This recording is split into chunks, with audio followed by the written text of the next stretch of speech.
The laughter echoed across the dusty road. 4 boys stood over a girl in torn overalls, mocking her for her stutter, for her skin, for being just another farm girl. But a shadow moved behind them, quiet, steady, dangerous.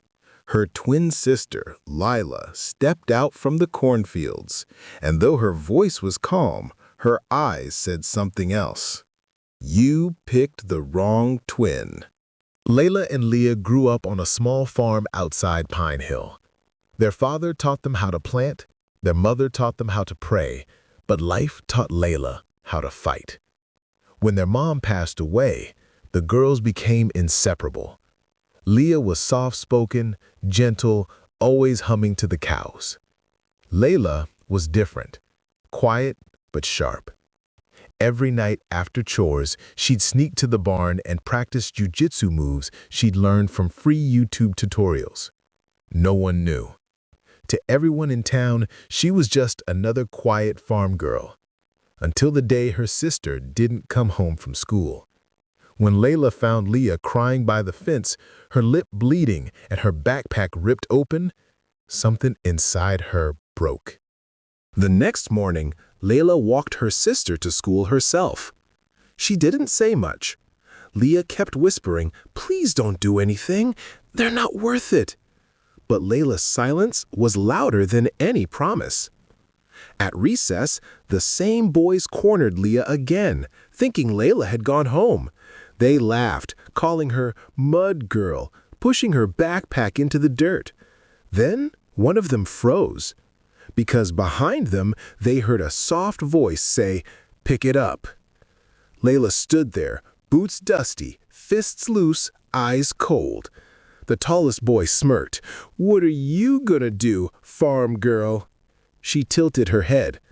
"Show you how we handle pests back home." What happened next was fast, too fast.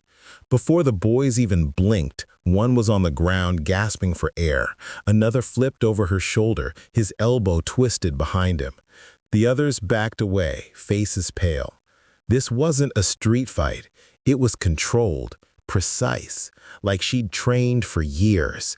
And when she finally let them go, she didn't smile. She just said quietly, "You don't get to touch her, not ever again."